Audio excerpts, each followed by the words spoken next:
talking about the wheel of abuse.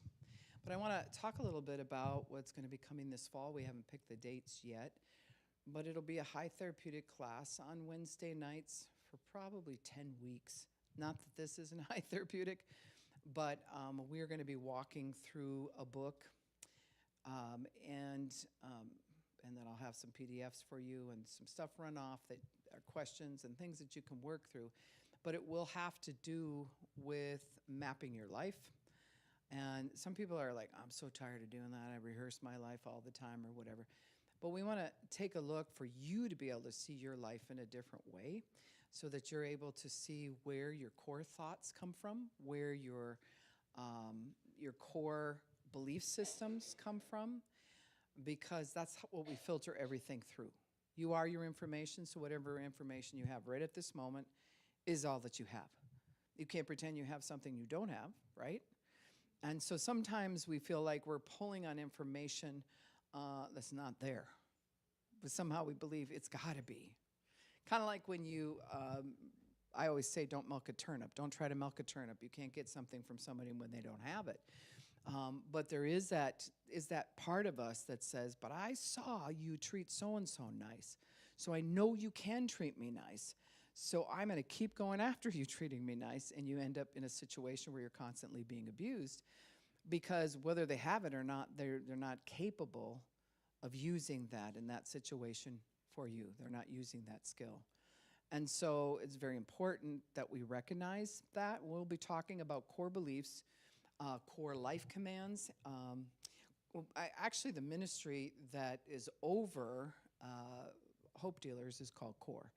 And it stands for Center of Our Relationship Experiences, because everything we went through, goes back to a heart issue, center of our relationship experiences. And so everything that got recorded in us, fired together, and then wired together. And now we're at a spot where if we want to change that, it's already wired together, right, in our brain a certain way. And you think that you just cognitively go, well, I'll just change it over to this, and we just waltz on over to this. And have many of you found that doesn't work? On small things, you might be able to just, I made an adjustment. Other things you're like, by golly, I'm making an adjustment. You all hype up, I'm doing it, and then it still goes back to the same thing. Right, right. And so it's very much like that. So that's what we'll be going into in the fall. We probably, I'm letting you know, we'll probably not have class in July. There's so many activities that are going on. And I do have some advertisements for concerts and stuff up in Isle that we might be able to get to. If wherever you're at doesn't have access to that, maybe we can help. Maybe Word of Life and the bus system can help to get you guys up there. Okay? Enough with the advertisements already. Jeepers. Anyways, but wait, there's more. If you throw in a free, no. So we've been going through the wheel of abuse, and this is why. Someone said, doesn't that just re-traumatize you? Well, here's part of why we go through identifying what abuse is because the average person doesn't know what it is. Everybody has a different belief system, and most people who have been through trauma will be dissociative or desensitized to levels. So, I mean, I can remember after, just going through all the abuse that I went through, if someone cried because they, had to go get a shot or they had to do a speech or something, I remember looking at them like, what is your problem? Because unless you went through something like I went through, right, that's no big deal. But to them, they feel what they feel, and their feelings are real to them. What they're experiencing, they're actually experiencing. And so this is why you don't want to say to a child, stop being afraid of thunder. Yes, you're discounting, you're taking it, and you're like cramming it back on them. And the reason that we will do that is it's like, I don't want to have to deal with your emotions and stuff, so it's knock it off. But they are feeling what they're feeling, and their feelings are real to them, right? Even if we can logically think that really shouldn't be that scary. Well, it is. And how you look at that is like, how can you have a 300-pound man who jumps high in the air if there's a mouse in the house. And the next one just takes a broom and swats it. Doesn't bother them at all, right? Or a spider. Some people, they'll just go up and kill the spider, and other people are freaking out, right? I've never liked spiders. You've heard me talk about that. I psychologically have myself to the point I'm like, there you are. We're going to have a thing here. I got to walk through the thing. But when I was younger, I was like, oh, my God, and I'd be doing that. But yet, I can remember throwing down silage in the corn silage up in the, what are they called? Silos. And you're way up high in the silo or whatever, and all of a sudden mice are moving around. I remember stabbing them with a fork. That's what you did. You don't just let them in there and they're wrecking the silage or whatever, or come up your leg, or however. They're wild and crazy. And I never crossed my mind that should bother me at all. So it is what we're conditioned to that we measure other people by. And we have to keep that in mind because, for us to be like, well, you shouldn't be so upset. I don't know. Depends. We might be over-conditioned, and it takes us being shot in the leg or something before we're like, okay, that's a problem. That's going to be a problem. I think I should cry now. It's something extreme in our mind, when really all the things that we think are lower level traumas can be very traumatic. Getting lost at Walmart when you're 5 and you circle the store by the 3rd time, you're about having panic attacks. And maybe your personality is not outgoing to begin with, so you're not wanting to ask anybody. That can leave a mark, right? But you tell that to somebody who suffered a beating or suffered rape or something like that, and they're just like, oh, get over it. So we have to watch that as we're going through the cycle of abuse, that we don't downplay someone else's feelings. Now, I don't cater to everyone else's feelings in the way of like, you felt it. We all have to readjust to, what's going on. They teach some of that at school, right? There's been conferences that have taught, like, if there's a child throwing a fit, the whole class has to leave the classroom. Schools were doing that for a while because we have a child who's throwing a fit, and they have to have class in the hallway. That's a little backwards. A little on the backwards side. Now what are we teaching all those other children? Anytime somebody has a little fit or something, we all have to adjust because they're having a fit. It's like, no, they need to come up to functionality, and we'll wait for them to do so. But laws have changed, so it makes it harder to do that. So this is kind of what society has done. And then that also makes us lose track of what is abuse. There are people who started using drugs because someone called them stupid. There are people that started using drugs because someone tried to burn them alive. See the spectrum? Right? But what they felt, and it felt really real to them. And if that's what's going on the inside of a person, then we have to either have the skill set to help them walk through that and give them reality checks that aren't like, well, you shouldn't feel that way, and build a bridge and get over it, and you're nonsense, and you're always so dramatic. No, okay, calm down. You're feeling what you're feeling for a reason. You might not be able to identify the reason or the depth of that reason or understand what you should do with yourself in that moment, right? That means that, there's a skill that needs to be acquired, but me giving you a command to acquire that skill right now doesn't mean you're going to get it, right? So sometimes people have to be worked through things. We have to calm down things. And I'm bringing this all up before we actually get to the next section of the Wheel of Abuse, because we have to understand everybody's at a different spot, and to bring a person up out of the trauma that they've suffered, you're literally going to need to be able to reach into that and help pull them forward. You're not responsible to carry them. You're not responsible to make their choice for them. How many of you have tried to reach down and just really help somebody work through something, and they're like, I ain't doing it? And then you feel like you failed? And it's like, so then you try harder, and now you're actually working harder on their problem than they ever have. and you feel like it's your job to work that hard because if you really love them, then you should be working that hard. They need to start making choices. A choice to stop digging the hole, right? A choice to press in, a choice to ask for help. One choice can just be admission. I'm making a choice to admit I have a weakness in this area. Why is that one of the hardest things? Vulnerability. Yep. What else? Mm-hmm. True. Why is it the hardest for us though? Embarrassment. What do we picture is going to happen if I say, hey guys, I can't do this. Would you help me? Like I'm about to fall apart here.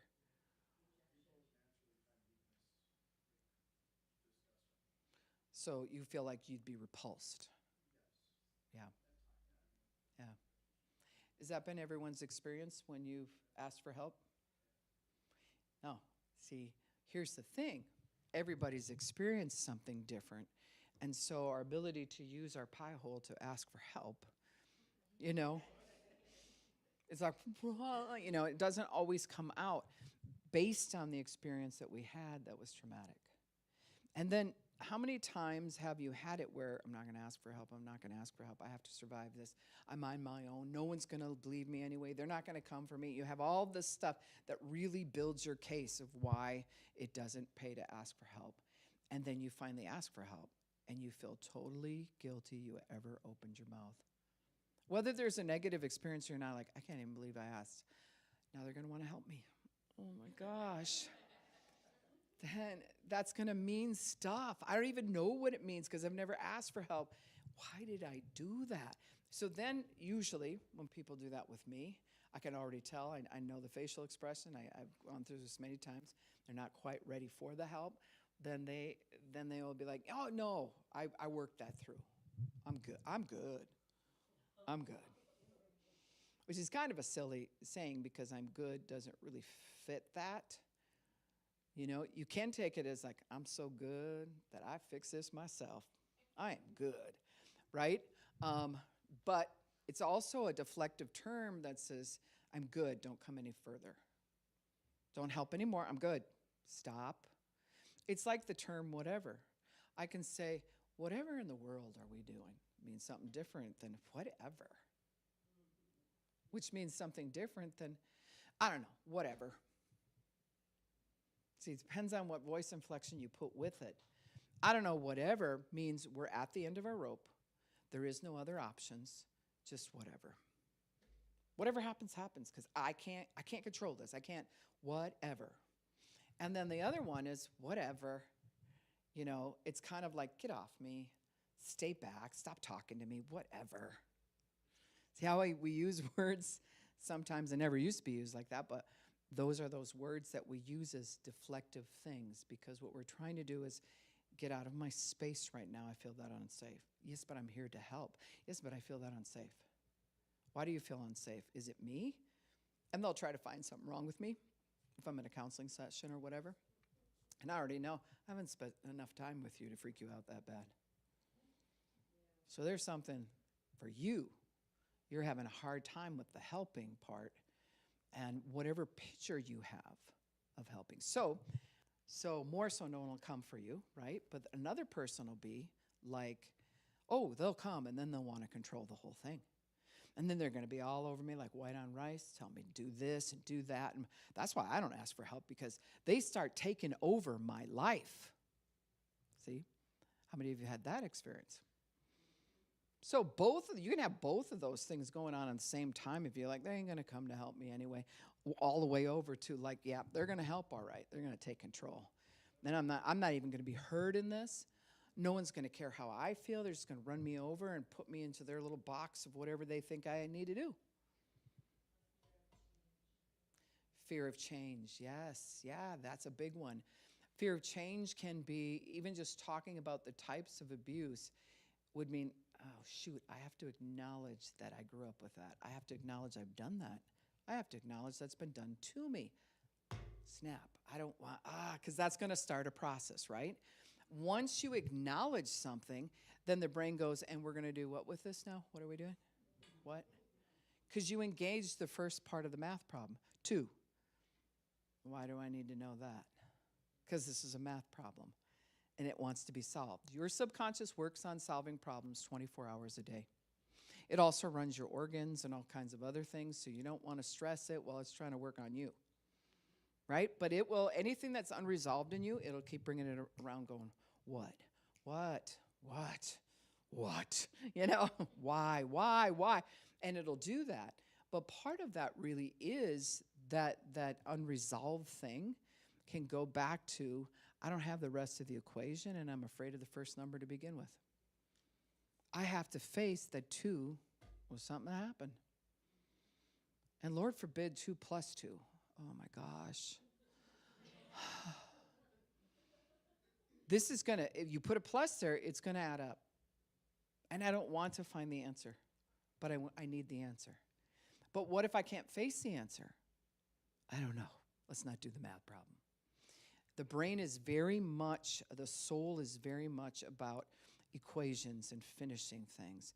It's very much about your exclamation points and your period at the end of a sentence and things like that.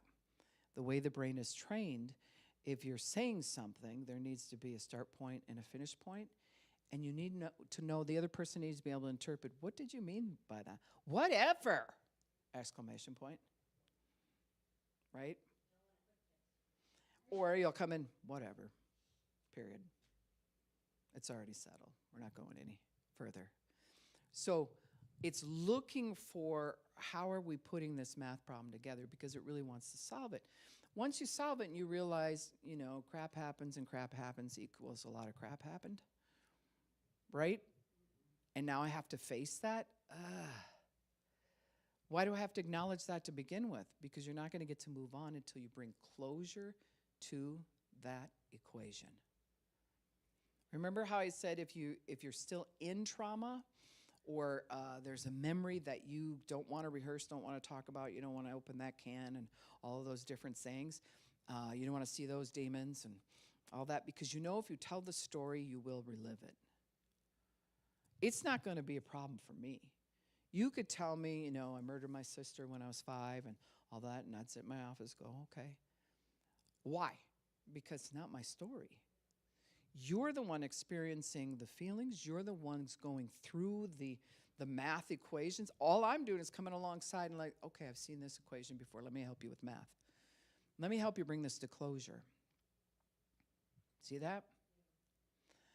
Don't expect me to feel what you feel. Now, empathy would say, man, that hurts, and I might shed a tear, but I still don't feel what you feel because it's inside of you. We need to understand that. We've talked a little bit about isolation. Isolation can come into the fact of like, I'm starting to see an equation here. I thought I was fine, and now 2 plus 2 is starting to happen. I realize this about my family, myself, my attitude, whatever it is, and oh man, life is wanting this to equal something. Because if you don't know that 2 plus 2 equals 4 emotionally, then you won't have something to grab and saying, this is what I'm going to do with 4. This is how I'm going to build on 4. This, if it's a good thing, this is how I'm going to multiply 4. If it's a bad thing, this is how I'm going to erase this equation. See, we have to have something to grab hold of. And my husband calls it slippery fish when people, I need help. And then all of a sudden you try to help them. It's like, you got the fish. Okay, I'm trying to. And they jumps out and you're trying to, and it's all, and you can't get a hold of anything. Slippery fish. And that's because the fish hasn't settled on the fact it wants to be caught and deal with some things. It's just, I'm going to get out. I got to get away. I got to, whatever it is. And so when people do that, they want help, but they don't want help. And I always refer to it as like a woman in labor. Come over here, but get away. Hold my hand, but don't touch me. Say something nice to me, but shut up. This hurts. Right? Because pain will do that. Pain can reach a point, your level, your receptors in your brain set areas of pain. And that's another thing I want to talk about tonight so that you understand how this works. So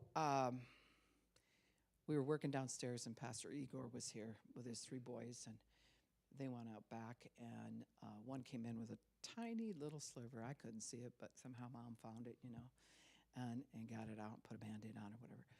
But isn't it interesting how they feel something, and they're like, huh, what is this, Mom, or whatever? And then when you go to work on it, they felt enough of pain, they don't want to experience that or feel any more. So the fear of feeling more pain causes them, well, what happens if you mess with it and a little bit of blood? Have you noticed that with kids? Now they're dying. They were fine. They fell off their bike, hit their head, everything. But until they saw the blood, as soon as they see that, like, we're dying here, and they just go into a whole thing. Because the brain is trying to figure out, where do I put pain? Because when it comes to receptors, the receptors are just dead sitting there until your brain tells them what they should feel. So your interpretation of a sliver will be totally different than my interpretation of a sliver. And then there's my husband, and I'm like, why do you have a huge bruise on your arm? I don't know, right? His interpretation about what happened or whatever is like, it has to be a bigger level thing before he's going to really pay attention that, oh, my arm got hurt, And so pain emotionally is the same way. You get to grow in a way where you decide what level you're going to feel, and most people don't know that. The body you can train the same way. I'm not talking about disassociating. My oldest son, you hear me talk about him. He's played in the band here a few times, but he's a Russian martial artist, and part of what they have to work through is not desensitization, it's where do you put your pain? Because if I come up and just, flick you in the arm, and you're like, and you go down like that, that's the level you interpreted that flick. But there's people who they interpret pain differently. That's not actually a level of pain. I felt that, but that's nothing I'll cry out about because it's not that big a pain.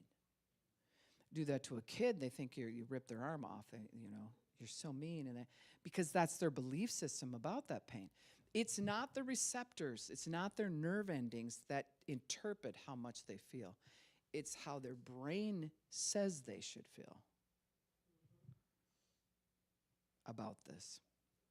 So people, you ever watch like kickboxing, or you have like, I watched this little girl lately that it was just like, man, her skills of kung fu is just like she's boom, boom, boom, boom, boom. And she's so fast, and you're hitting bare hand, you're hitting on wood, you're hitting on all this kind of, there's no way that she has a brain that's trained of like, I felt that every single time she's hitting. She acknowledges there's going to be pain, possible bruising, and but it's not something to her that's going to be lay down, throw a fit, we're really going to go into this. Her interpretation of pain is different. Take another child and have them do that, and their interpretation will be different than hers. They'll be screaming their head off. We have to understand that. Women in labor, they'll try to walk you through these classes. Why? Because they want you to face the pain, not try to avoid having the pain. Because when you get caught in avoiding having the pain, you actually take longer to have the baby. Your whole body tenses up because there's going to be pain. I know there's going to be pain. Do you feel the pain? Absolutely. Been there 3 times. Been there. But what's weird is the first time I felt everything, and it was so amplified. By the 3rd baby, it was like, yeah, this hurts like crazy. You might even have a tear come down your face, but your interpretation of how you look at that is different. Your timing in your brain says there's only so long. I'm going to push this baby out. This is going to be so rewarding. Not the first time. It wasn't like that. My interpretation is totally different by the 3rd time. And then I have a friend in Wisconsin.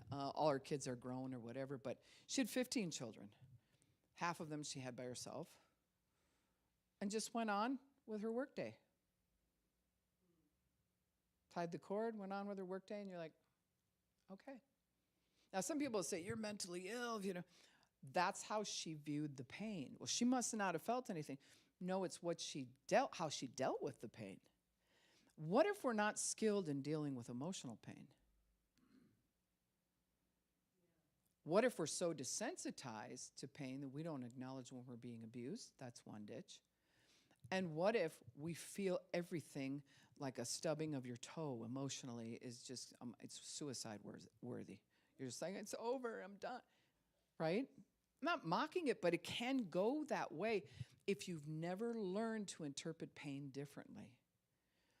So I have had people over the years, I remember teaching at Empower Recovery and a few other places, I've experienced this in groups, where, I'll say, well, what caused you to do that? Why did you want to use? I just didn't want to cry again. Okay, yeah, but I'm looking for why you had have done that thing. No, you understand, I didn't want to cry again. What happens if you cry? Do you die? Her interpretation of pain is she's just shy of dead if she cries. She felt something. And it would take her right into a ditch of like, I guess it's over. Now I felt pain. Does that compute? So we had to work her through the thing of it is okay to feel pain. Now, it should be an indicator of when you draw a line and say, you know what, okay, that's enough. I'm not going to, you abused me before, but we're not going to do this again just because I can interpret this and know what to do with it. Because people stay in abusive situations because they become stronger and they change their interpretation of the abuse. That's how they stay in it. Well, you don't understand. He was just, he had a hard day at work. And so that's why I have the bruise. And, yet you go with some random woman down the street and slug her in the arm and give her a bruise. Her interpretation of what happened is going to sound totally different, isn't it?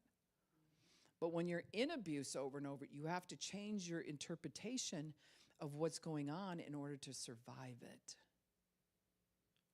Make sense? How many of you feel like you've done that in situations and now you can't tell where the normal line is? Like, where is that place? If you're looking at, if the speed limit is 60, when did I go past that? How do I get back to 60 or less? It's that.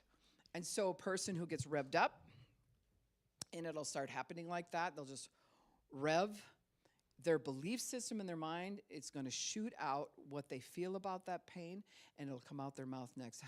I just feel like I'm going to die. You don't understand. This is the end. This always happens to me. Nobody's here for me. Oh, my God. And you'll just lose it, right?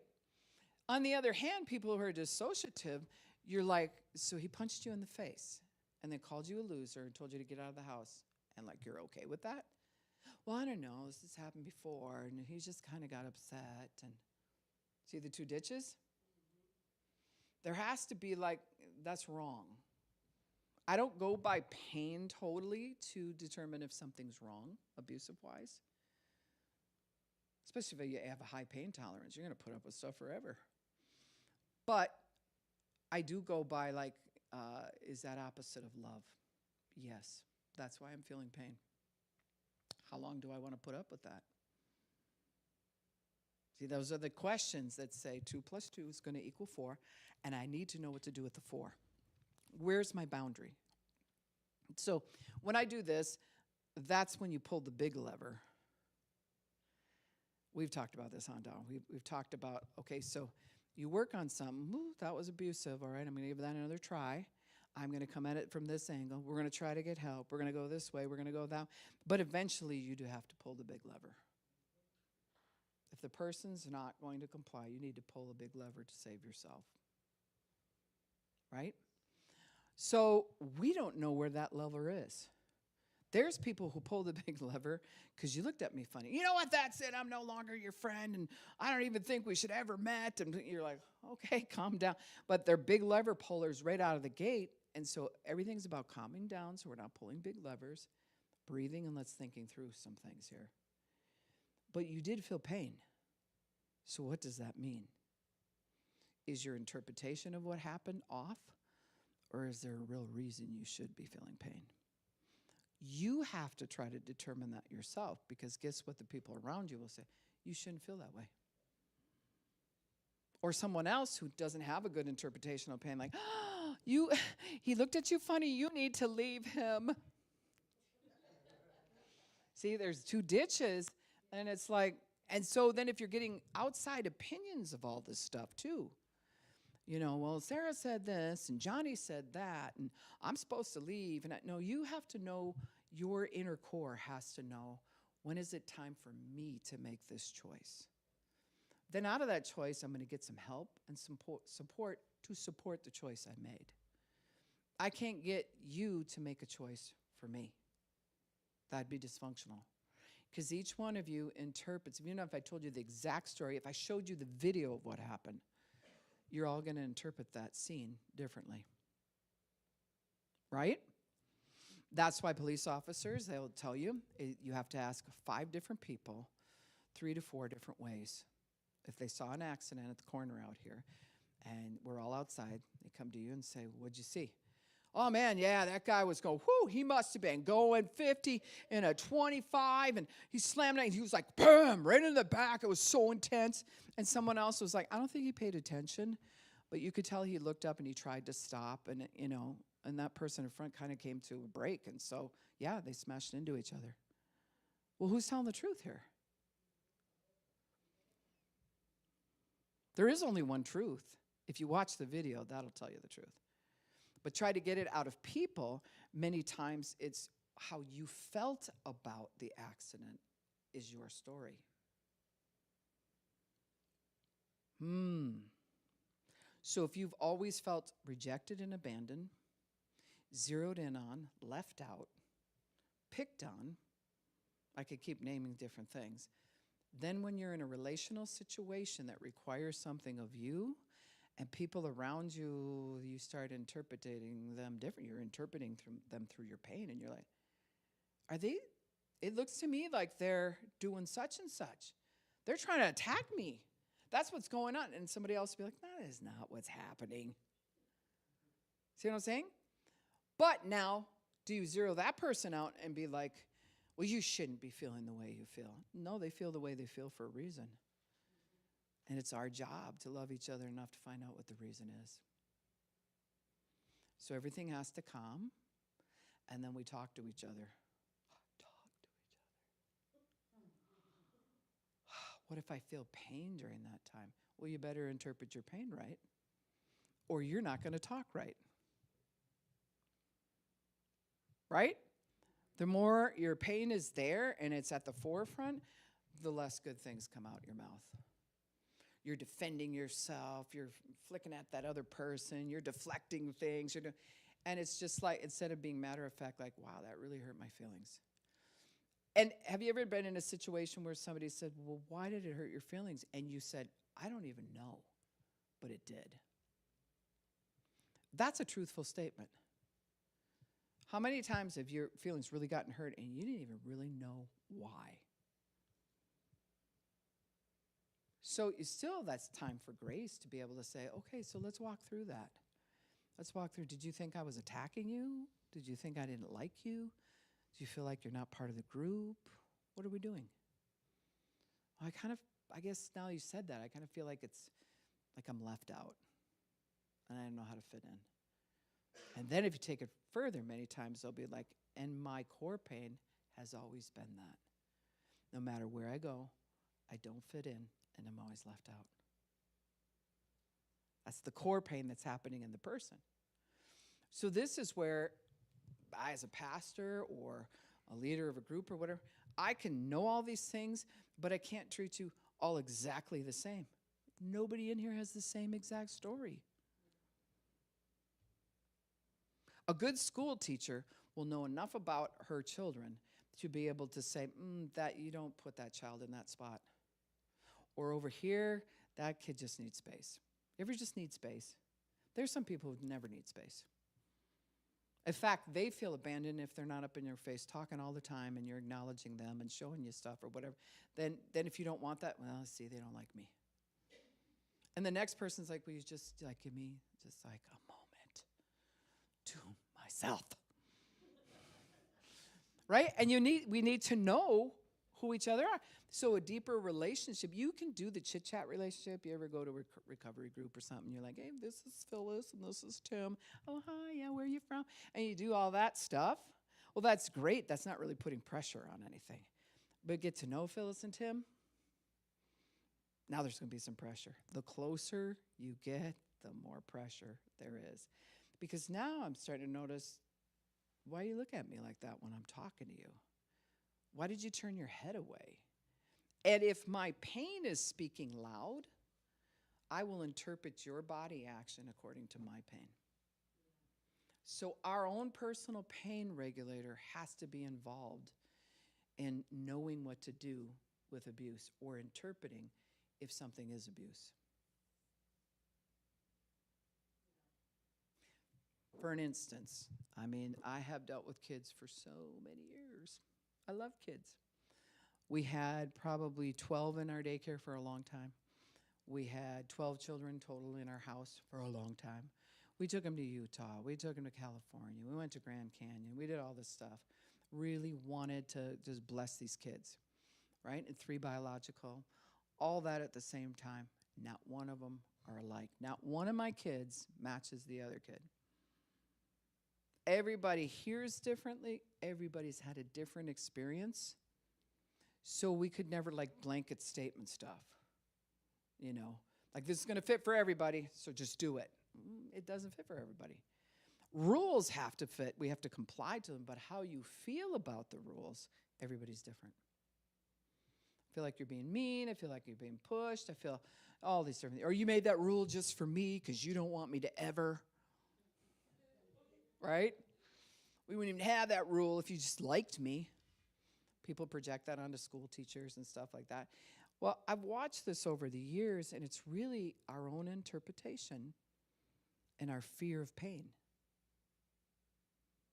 So going back to Igor's little guy, Pastor Igor, he's so cute, the little kid.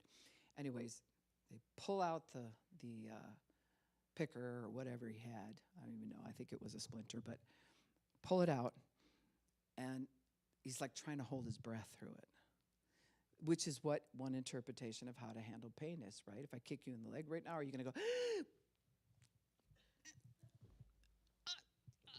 right? The pain will stay in your body the longest when you do that. When you breathe through pain, it leaves. Somewhere you hit what's called the threshold of pain. If you breathe through it, man, that hurt. You'll feel the highest amount of pain, and then you'll start to recognize when it's coming down.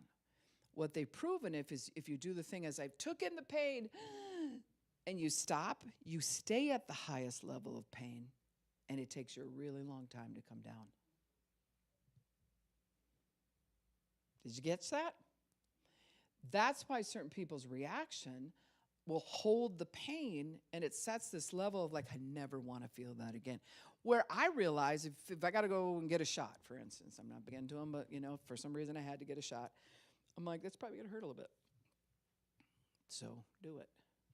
Because I know around the pain level it'll take me to. I might grimace a little bit or whatever, and then come down. Show a needle to a kid, they're going to die. They got to get out. We're trying to kill them. It's like a thing, right? And there are some shots that do hurt, like the tetanus shot is not a fun one. There's other ones that you're like, did you do it already? Yeah. They did. It's over. But our interpretation, why we broke out in a sweat, why our blood pressure went up, is our interpretation of shots is off. How we feel about it is off.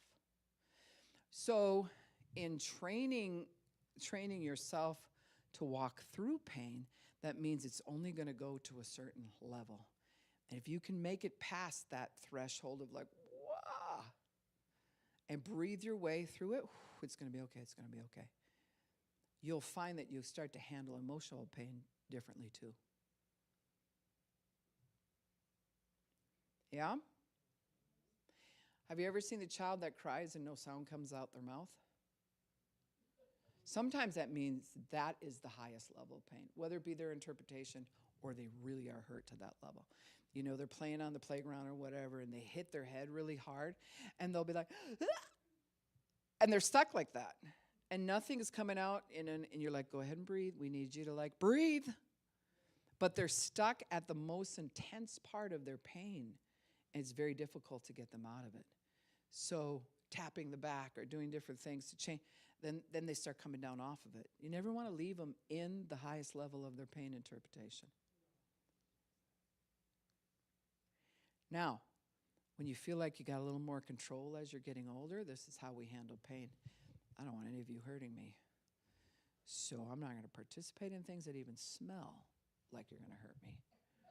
I am not getting close enough to anyone. I got this thing figured out because I'm not feeling that feeling again. Rather than love takes a risk of like, man, that hurt like crazy last time, but I'm choosing to love again.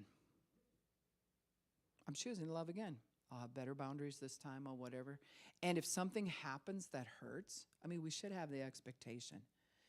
If you dated before and it didn't work out, you date again, I'll find that perfect person and I'll never have pain. That's so unrealistic.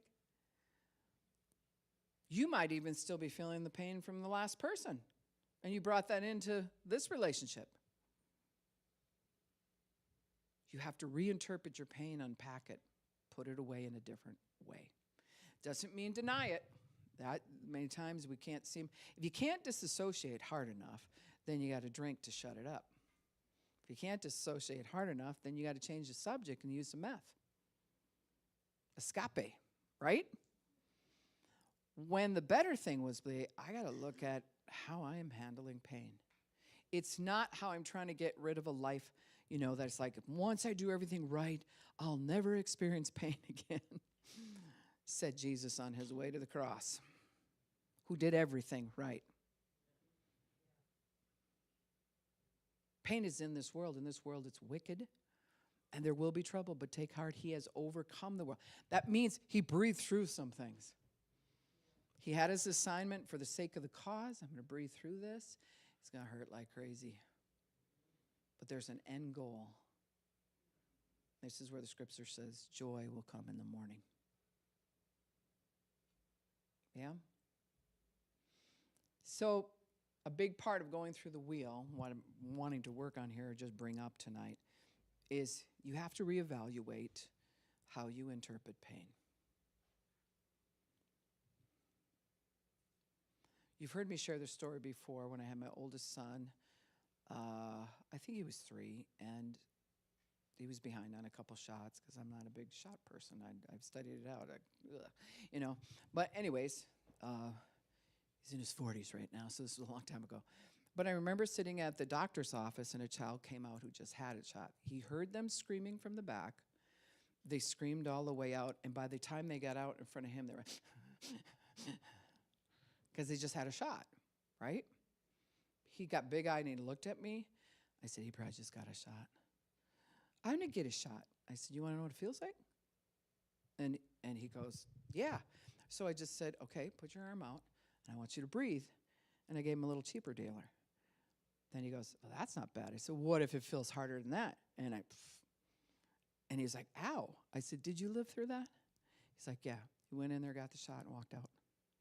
Because his interpretation of the shot was totally different. Then my adopted daughter, Rhonda, she lives in Colorado right now, but she was the funniest to take to the doctors because she had to have a shot or something for sports, right? And so the doctors, I'm trying to hold on to her arm. She's like, okay, we're going to do this. Okay, we're going to. Now, granted, she was abandoned, left, rejected, told she was nothing, left in a car seat as a baby for days. All of the stuff, right? So she doesn't have a pain like, what do I do with pain? Any pain, you're dying. You're just going to die. So she's here, and she's like, okay, give me a second. And she starts revving up, right? And I got her by the arm, and the nurse is trying to give her the shot, and she's like, and she just kept going around in a circle. Then I started laughing. She was laughing, and she's like, I can't do it.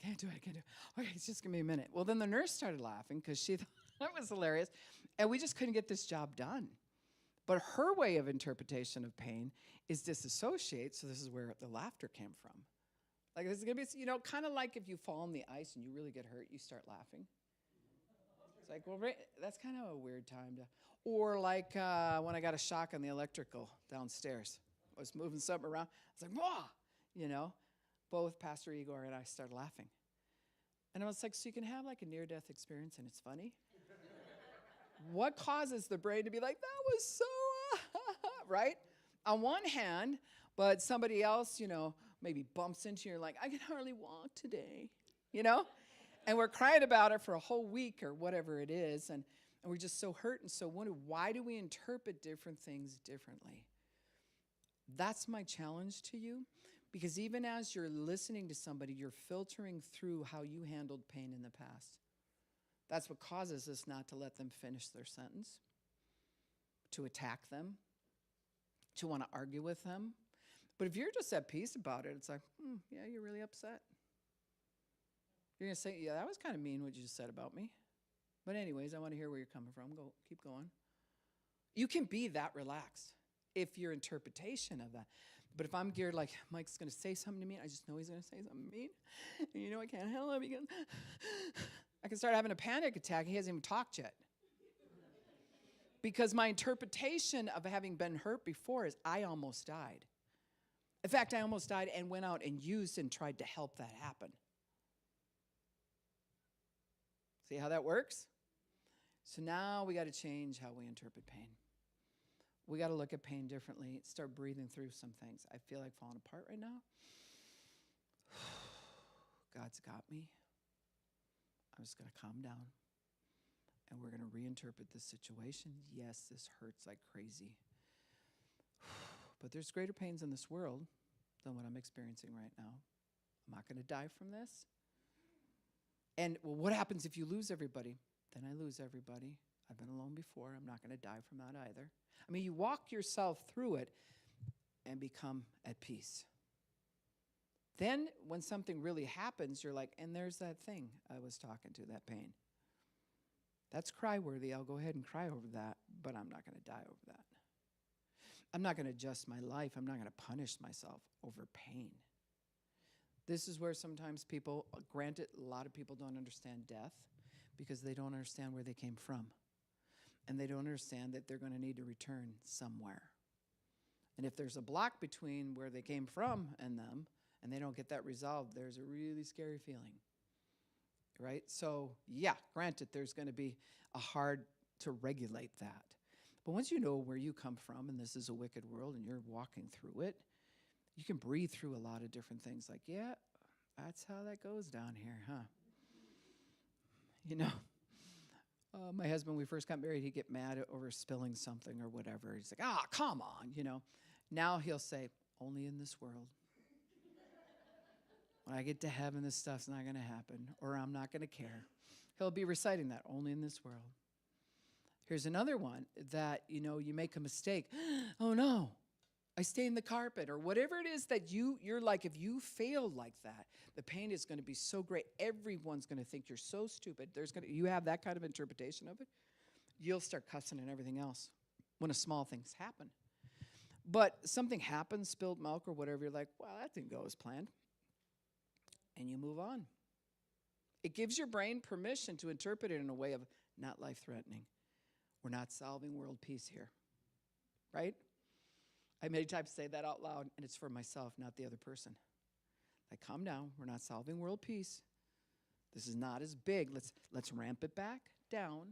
We've let it get way bigger than what it is. And we have to bring it down a notch. Can't work on something that's big and amplified. People get really hurt then.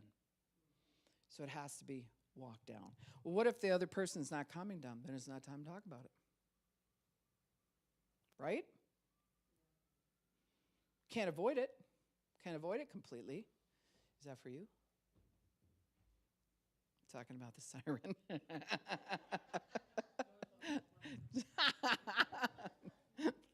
So, trying to crack a joke. They're not going to understand it online, so we're okay.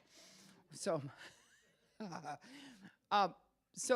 here's what we're going to practice like this week, whether there's an altercation or an argument or the potential of you being hurt. Even the potential is that dance that Rhonda was doing. It's like, hey, I'm going to get a shot, I'm going to get a shot, and it's that thing. It's so exhausting, and it takes you way up.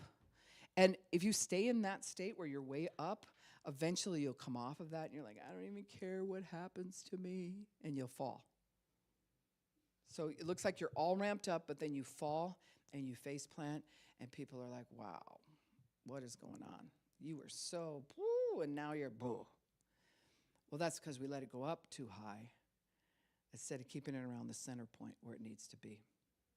Does that make sense? How many of you know you need to revamp how you interpret pain?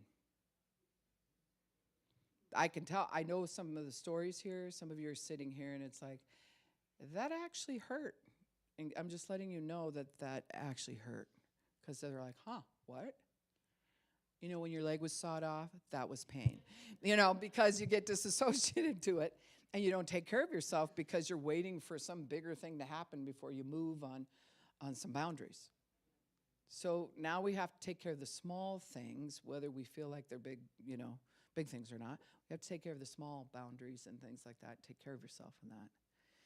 And anybody who's like, oh, we just took the air out of the room, big, giant, whoa, and we're just going to stay on that way. You have to learn how to ramp it down, breathe, and reinterpret the situation. Are we solving world peace? Is a major war going to break out? Am I losing my life today? Then my reaction should equal what's really going on. I feel hurt. You shouldn't have said that to me. And I don't even know if I want to be around you when you talk to me like that. See how that fits that? It's got to fit. Here's the other thing. If Jennifer comes running in here and she's like ramped way high, in order to help her, can I come up to where she's at and help her? No, I'm actually more of a help if I'm right here on the line, just neutral zone. How many of you that ticks you off when you're ramped and somebody's neutral? There's a lot of people like, you don't even care. Look at you, I'm trying and everything, and you just sit there. I don't feel what you're feeling. I can't pretend to feel what you're feeling. Can I? So, but I am empathetic enough to listen and try to understand why you feel the way you do. Because apparently those feelings are real to you. That's the part we have to remember. It's not to pick on a person who ramps up. That's just an indicator of pain, a lot of it. And it's an indicator that it spends so much, so fast, so long, nobody was taught how to interpret it. Make sense? So what we're doing as we continue to go through the wheel is we're going to take this concept in the weeks to come and we're going to apply it to what's the pain level. See, if there's so much pain, you might isolate because I am not doing that. I'm not re-experiencing it. I thought I was going to die last time. I cried for 2 days or whatever it is, right? And so then we'll isolate. We won't tell the truth. We won't ask for help. So many characteristics start coming out of that because we ourselves are not interpreting our pain right. Yeah. I've seen it where, I'll share this last thing, where I had some relatives that would really, you know, I would be up in the morning, 5 o'clock, the latest you could be out to the barn. You had to feed all the cows first, you know, shovel down the manure, do all that kind of stuff. I'm a little kid. I mean, that was our life. And then you went to school after that, you came home, and it was chores right away and those types of things. And then we had some cousins. Their interpretation of pain, see, once you do that and you cry about it and your mom makes you do it anyway or whatever, you reinterpret like we're just cleaning a cat pen. We're not dying here. It's just work. But this family member, we had several of them, they didn't experience any of that.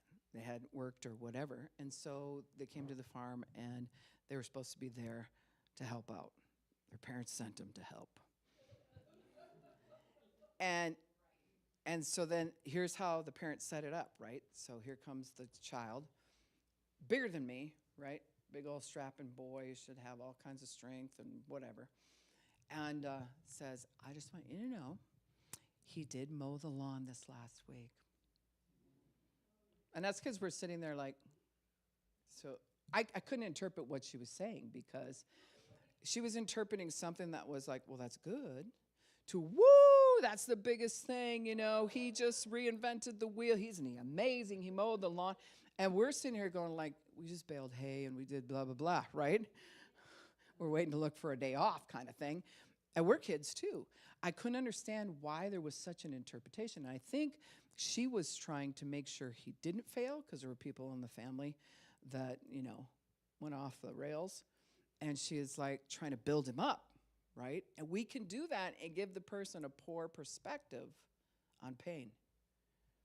Well, last week he mowed the lawn. That was good. So he can be a great help. So yeah, that sounds totally different. But it was like praise has come forth for the manner of his heroism.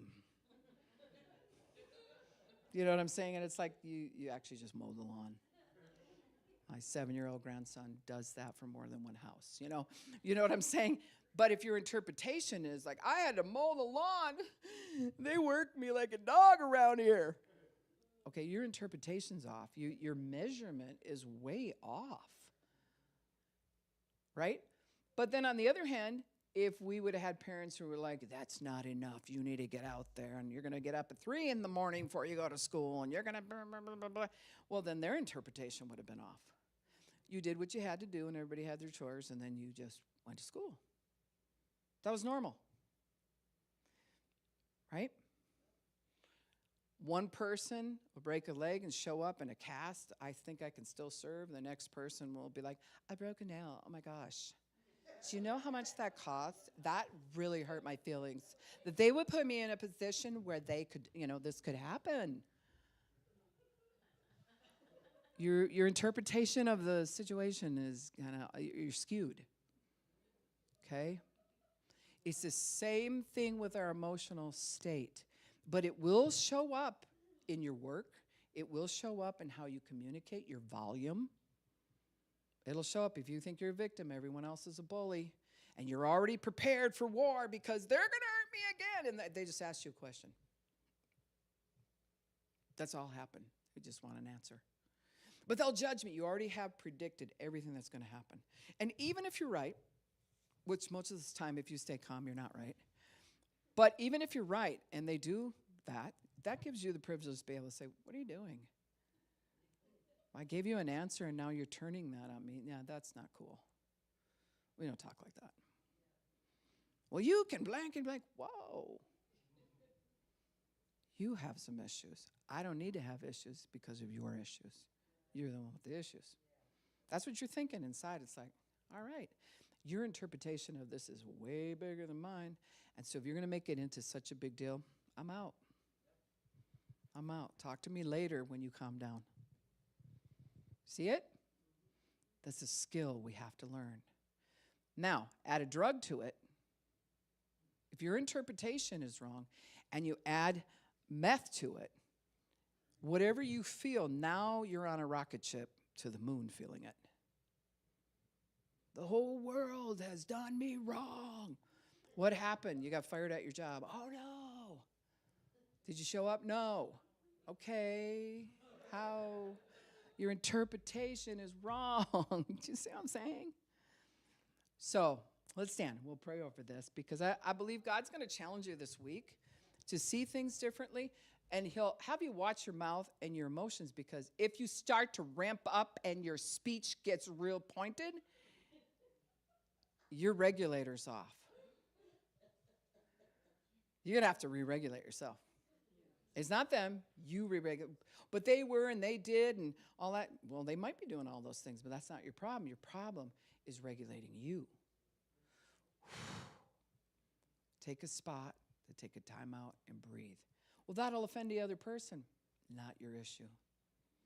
You're not responsible for their emotional state. You're responsible to maintain yours. Make sense?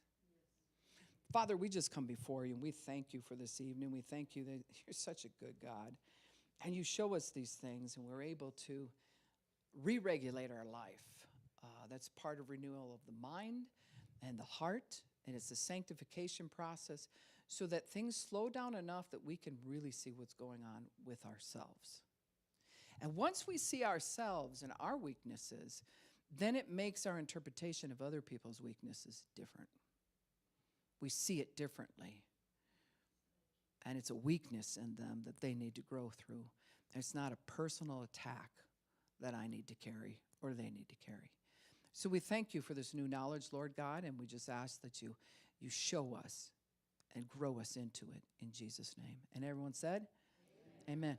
I don't want you to miss Saturday night. We have